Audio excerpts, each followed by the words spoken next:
Hi everyone, welcome to our channel. ఈరోజు సేమియా ఉప్మా పొడి పొడిలాడుతూ ఎలా చేసుకోవాలో చూసేద్దాము. ఇలా ఒకసారి ట్రై చేయండి, చాలా టేస్టీగా ఉంటుంది, అలాగే పొడి పొడిగా కూడా ఉంటుంది.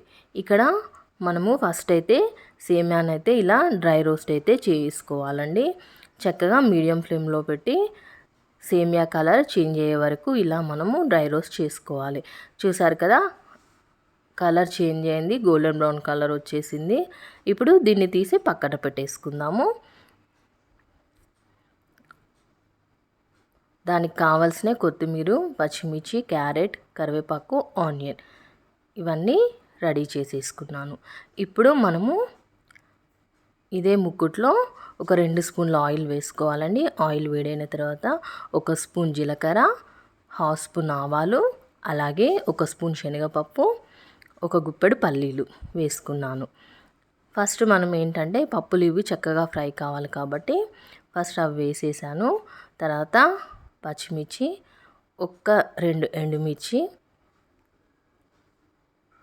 కొంచెం స్పైసీ ఎక్కువ ఇష్టపడే వాళ్ళు పచ్చిమిర్చి ఎక్కువ వేసుకోండి, అలాగే కరివేపాకు ఇవన్నీ వేసేసుకొని చక్కగా మీడియం ఫ్లేమ్లో పెట్టేసుకొని అన్నీ వేగే వరకు ఇలా కలుపుతూ మనమైతే ఫ్రై చేసుకోవాలి. చూసారు కదా, ఇక్కడ పచ్చిమిర్చి అలాగే అన్నీ ఫ్రై అయ్యాయి. అలాగే ఇక్కడ వాటర్ కూడా పెట్టేసుకున్నాను.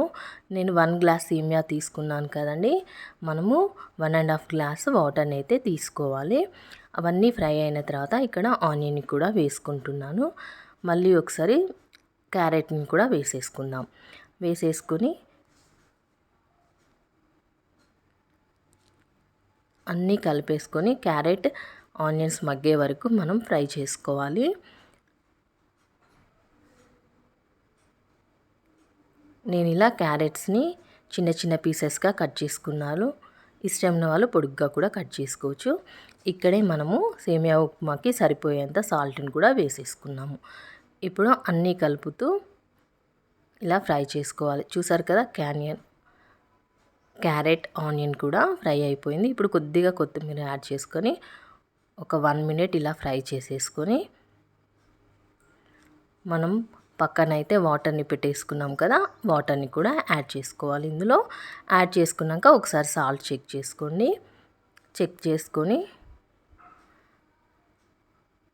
మనం ముందుగా డ్రై రోస్ట్ చేసుకున్నాం కదండి, ఆ సేమియాని ఇందులో వేసేసుకొని ఒక 5 మినిట్స్ మీడియం ఫ్లేమ్లో మూత పెట్టేసి ఉంచేసుకుంటే ఎంతో టేస్టీగా ఉండే సేమియా ఉప్మా రెడీ అయినట్టే. పొడి పొడిలాడుతూ వస్తుంది. ఈ విధంగా ట్రై చేసి చూడండి. మీకు ఎలా వచ్చిందో నాకు కామెంట్ సెక్షన్లో షేర్ చేయండి. సూపర్ అంటే సూపర్గా పొడి పొడిలాడుతూ వస్తుందండి, అతుక్కోకుండా. ఇలా ఒకసారి మీరు ట్రై చేయండి. పొడి పొడిలాడుతూ సూపర్ యమ్మీగా ఉంటుంది సేమియా ఉప్మా, అలాగే చాలా టేస్టీగా ఉంటుంది. ఇలా డ్రై రోస్ట్ చేసి చేసుకోండి, సూపర్ అంటే సూపర్గా ఉంటుంది. ఇప్పుడు మనం 5 మినిట్స్ మీడియం ఫ్లేమ్లోనే మూత పెట్టేసి ఉంచేసుకుందామండి. ఒకసారి మూత తీసి చూద్దాం 5 మినిట్స్ తర్వాత. చూసారు కదా ఎంత చక్కగా అయిపోయిందో సేమియా ఉప్మా. చాలా ఈజీగా సింపుల్గా చేసేసుకోవచ్చు. ఇటు మనం డ్రై రోస్ట్ చేస్తున్నప్పుడే అటు వాటర్ పెట్టేసుకున్నామంటే అటు వాటర్ వేడవుతూ ఉంటుంది, పని కూడా తొందరగా అయిపోతుంది, టైం సేవ్ అవుతుంది. ఈజీగా చేసేసుకోవచ్చు సేమియా ఉప్మాని ఇలా. చూసారు కదా ఎంత పొడిగా వచ్చిందో, అతుక్కోకుండా చక్కగా వస్తుంది. ఈ విధంగా మీరు కూడా ట్రై చేయండి. నా వీడియో నచ్చితే మీ ఫ్రెండ్స్ అండ్ రిలేటివ్స్కి షేర్ చేయండి. చూసారు కదా ఎంత యమ్మీగా ఉందో, సూపర్ టేస్టీగా కూడా ఉంది. లేట్ చేయకుండా మీరు ట్రై చేసేయండి. మీకు ఎలా వచ్చిందో నా కామెంట్ సెక్షన్లో షేర్ చేయండి. మరిన్ని టేస్టీ అండ్ హెల్దీ రెసిపీస్ కోసం తప్పకుండా నా ఛానల్ని ఫాలో అవుతూ ఉండండి. Okay friends, keep watching for more videos. Please నచ్చితే లైక్ చేసి నా ఛానల్ని సబ్స్క్రైబ్ చేయండి. Okay friends, thank you.